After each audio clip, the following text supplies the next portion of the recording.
friends, welcome to my YouTube channel Ashish Sharma Physics Pathshala. I am Ashish Sharma and I will teach you physics. आज हम पढ़ेंगे 11th physics के बारे में।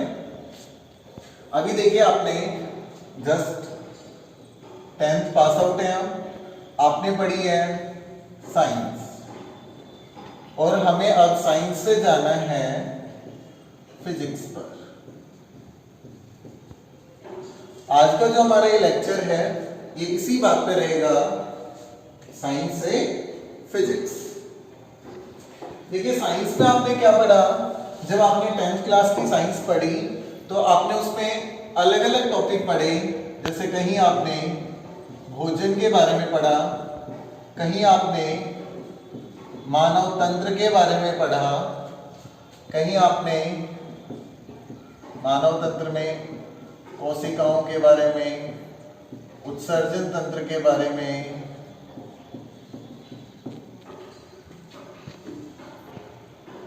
इसके अलावा आपने पेड़ पौधों के बारे में पढ़ा, जीव जंतुओं का भी आपने अध्ययन किया। इसके साथ साथ आपने पर्यावरण का भी अध्ययन किया। आपने विद्युत धारा के बारे में पढ़ा, कहीं प्रकाश, कार्य, ऊर्जा, शक्ति, भिन्न भिन्न संसाधन, कहीं आपने कार्बन के बारे में, विभिन्न अभिक्रियाएं जैसे कार्बनिक अभिक्रिया, अकार्बनिक अभिक्रिया,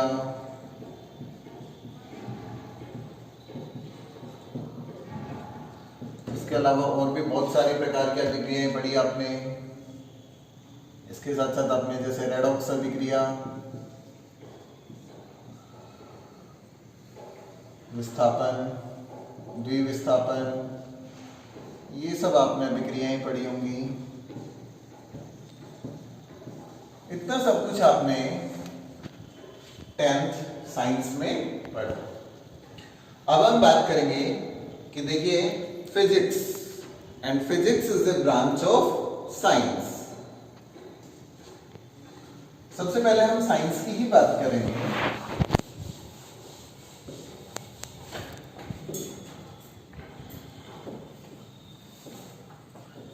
ये जो साइंस वर्ड है ये एक लैटिन वर्ड है, लैटिन भाषा का वर्ड है ये, और ये वर्ड होता है सिंटिया। क्या है ये वर्ड? सिंटिया। और सिंटिया का मीनिंग होता है टू नो। टू नो से मतलब है जानना, और टू नो से ही हमने क्या निकाल लिया? नॉलेज। इसका मतलब साइंस का मतलब क्या होता है? नॉलेज। नॉलेज मीन्स ज्ञान।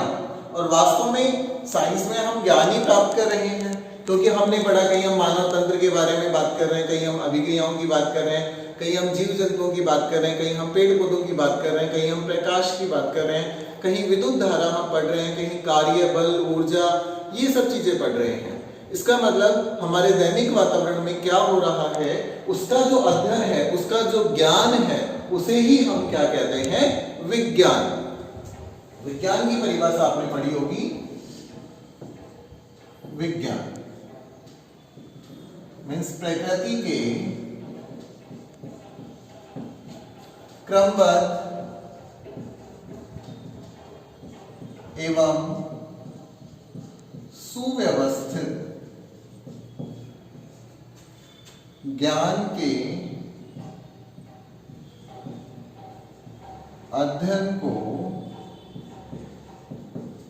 हम क्या कहते हैं? विज्ञान कहते हैं। प्रकृति के क्रमबद्ध एवं सुव्यवस्थित ज्ञान के अध्ययन को ही हम विज्ञान कहते हैं। ये क्रमबद्ध क्यों होता है? देखिए विज्ञान में जो भी घटनाएं होती हैं वो क्रमबद्ध होती हैं। इसका एक एग्जांपल मैं आपको बताता हूं। आपने 4G का नाम सुना होगा, 4G नेटवर्क। ये क्या है? ये 4G फोर्थ जनरेशन है। अब आप मुझे एक बात बताइए, क्या हम स्टार्टिंग में शुरू से ही 4G नेटवर्क काम में ले रहे हैं? ऐसा नहीं होता है। संचार के साधनों में पहले क्या था? बहुत पहले आपने देखा होगा कि हम जानवरों का उपयोग करते थे, है ना? जैसे कबूतर हो गया या घोड़ा, अश्व हो गया, अश्वार जाते थे ना, ये कोई भी समाचार लेके जाया करते थे। उसके बाद में आग लगाकर या ढोल बजाकर हमें कोई सूचना दी जाती थी। आज भी यही परंपरा। मैं आपको बताता हूं, जब किसी के घर में लड़का होता है तो क्या करते हैं? थाली बजाते हैं ना, और थाली बजाने का मतलब लड़का हुआ है। तो पहले जब ये संचार व्यवस्था इतनी उन्नत नहीं थी, उस स्थिति में आग लगाकर या ढोल बजाकर विभिन्न प्रकार के समाचार एक दूसरे से दूसरे स्थान तक प्रेषित किए जाते थे। उसके बाद में धीरे धीरे चिट्ठी का आविष्कार हुआ, फिर उसके बाद में लैंडलाइन मोबाइल आए, वो BSNL वाले। फिर लैंडलाइन के बाद में एक एंटीने वाला फोन आया, उसके बाद में फर्स्ट G आया, फिर 2G फोन, उसके बाद 3G, और उसके बाद क्या आ रहा है? 4G। तो ये क्या हो रहा है? देखो, पहले जो फोन आते थे ब्लैक एंड व्हाइट फोन आते थे, उनमें कुछ नहीं हो पाता था कॉल करने के अलावा। धीरे धीरे उनमें नेट चलने लगा, इंटरनेट चलने लगा, मैसेज आने लगे, कलर फोन आने लगे, उनमें फोटो भी खींचने लगी। उसके बाद 3G फोन आया, जिसमें वीडियो कॉलिंग तक की भी फैसिलिटी मिलने लगी। अब 4G आ रहा है, और उसके बाद अब 5th G पर भी चर्चा प्रारंभ है। तो ये क्या हुआ हमारा? ये क्रमबद्ध हुआ, ये क्रम से होता जा रहा है।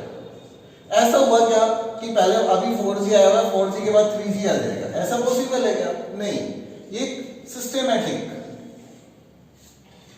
ज्ञान ही क्या कहलाता है? विज्ञान, सुव्यवस्थित। ये तो हमने पढ़ा क्रमबद्ध के बारे में। आप कहीं भी देखिए, सबसे पहले धीरे धीरे साइकिल की खोज हुई, साइकिल से बाइसिकल, फिर ऐसे हम बढ़ते गए आगे की ओर। और मानव प्रकृति की एक स्वभाव भी है कि आगे की ओर बढ़ना। किससे बढ़ते हैं हम? विज्ञान से बढ़ते हैं। तो ये तो हुआ क्रमबद्ध। अब हम बात करेंगे सुव्यवस्थित की, कि सुव्यवस्थित कैसे? जैसे आपने 10th साइंस में, मैंने आपको बताया, बहुत सारे टॉपिक पढ़े आपने। अब हम क्या करेंगे? उन सभी टॉपिक्स को अलग अलग शाखाओं में, अलग अलग सब्जेक्ट्स में डालेंगे। तो ये क्या हो गया उसका? सुव्यवस्थित। देखिए, आप कंप्यूटर चलाते हैं, जब कंप्यूटर में आपके पास बहुत सारी चीजें हो जाती हैं, जैसे आपके पास बहुत सारी फाइलें हो गई, फोटो हो गई, वीडियो हो गई, तो आप क्या करते हो? उनकी एक फाइल बना देते हो ना, जिसको आप फाइल बोलते हो। उन सबको एक जगह आप एकत्रित कर देते हो, अलग अलग। तो इन्हें हम क्या कहते हैं? फाइल। उसी तरीके से साइंस में भी हम क्या बनाते हैं? फाइल। कैसे बनाते हैं वो देखिए, अब हम क्लासिफिकेशन ऑफ साइंस पढ़ेंगे।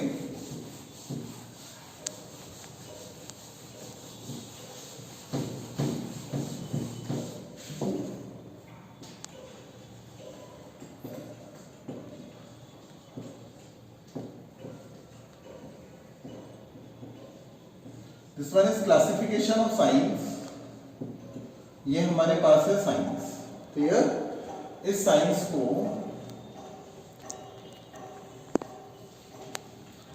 दो पार्ट्स में डिवाइड किया हुआ है। एक है नेचुरल साइंस, प्राकृतिक विज्ञान,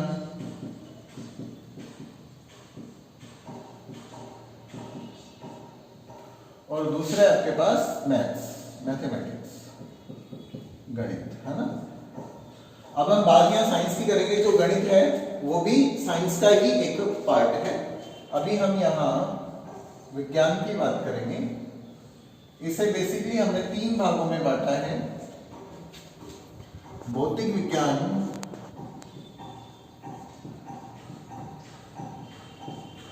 this one is known as physics, second one is रसायन विज्ञान, this one is known as chemistry, and third one is जीव विज्ञान। बायोलॉजी। क्लियर? इसे कितने भागों में बांटा है? 3 भागों में, physics, chemistry and biology. Math जो है इसके भी बहुत सारे पार्ट होते हैं, जैसे आपके पास अंक गणित है, रेखा गणित है,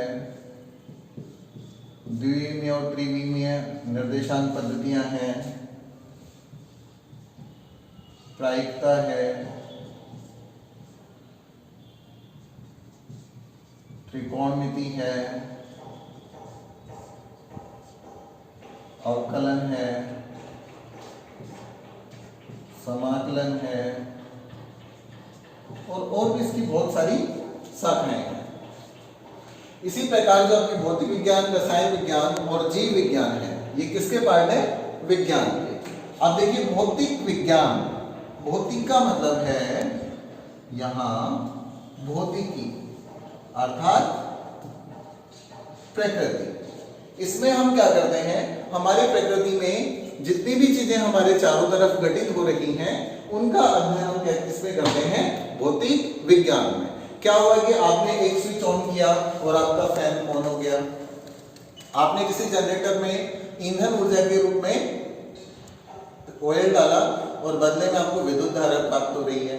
तो ये सब कौन से सिद्धांत पे आधारित है? आपने एक बैटरी को बाहर रख दिया और कुछ टाइम के बाद वो चार्ज हो जाती है, उससे आपको प्रकाश ऊर्जा या विद्युत ऊर्जा प्राप्त होती है।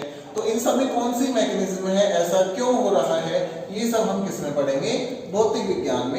रसायन विज्ञान में रसायनों से संबंधित जितनी भी अभिक्रियाएं हो रही हैं उन्हें हम किसमें पढ़ते हैं? रसायन विज्ञान में। एवं जीव जंतुओं एवं वनस्पतियों से संबंधित विज्ञान क्या कहलाता है? आपका जीव विज्ञान। अब देखिए जो भौतिक विज्ञान है इसको भी 2 भागों में बांटा गया है। चिरसम्मत भौतिकी, this is known as classical physics, and second आधुनिक भौतिकी, मॉडर्न फिजिक्स। इसको हम क्वांटम फिजिक्स भी बोलते हैं। इसी प्रकार से जो आपकी केमिस्ट्री है उसको भी 2 भागों में बांटा गया है। First one organic chemistry and second one inorganic chemistry. This one is known as कार्बनिक रसायन and this one is known as अकार्बनिक रसायन. In the same way जो आपकी बायोलॉजी है इसे भी 2 पार्ट्स में डिवाइड किया है. जूलॉजी प्राणी विज्ञान एंड बॉटनी दैट मीन्स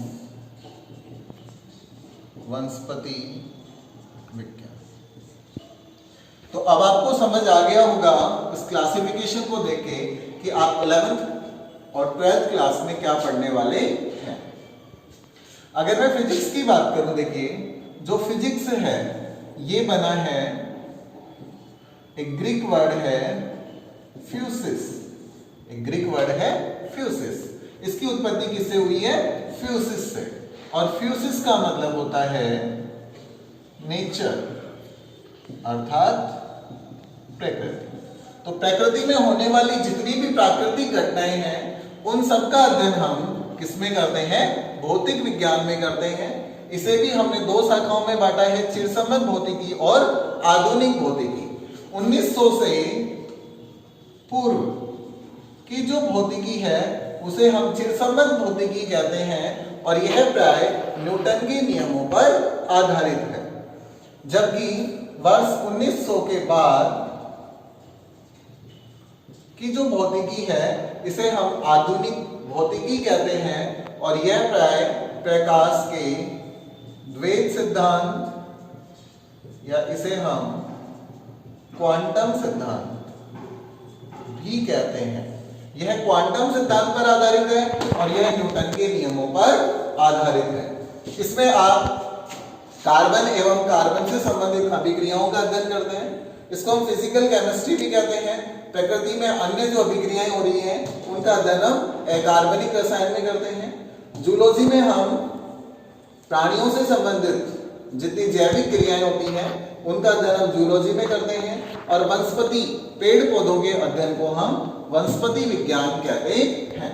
तो ये आपका क्लासिफिकेशन था साइंस से इसके 3 part, physics, chemistry and bio, and this one is math. आपके 11th 12th में फिजिक्स और केमिस्ट्री ये ऑप्शनल सब्जेक्ट हैं और ऑप्शनल में भी ये कंपलसरी है। मींस कोई भी बच्चा मैथ साइंस लेता है तो उसको ये दोनों सब्जेक्ट तो पढ़ने ही है। कौन से? फिजिक्स और केमिस्ट्री। बायो और मैथ इलेक्टिव सब्जेक्ट हैं, आपको ये दोनों तो पढ़ने ही पढ़ने हैं, इसके साथ इन दोनों में से एक का चयन करना। तो ये एक छोटा सा इंट्रोडक्टरी पार्ट था। कल हम फिजिक्स की परिभाषाएं, क्या भौतिक विज्ञान होती है, क्यों और कैसे इसे 2 पार्ट्स में डिवाइड किया गया है।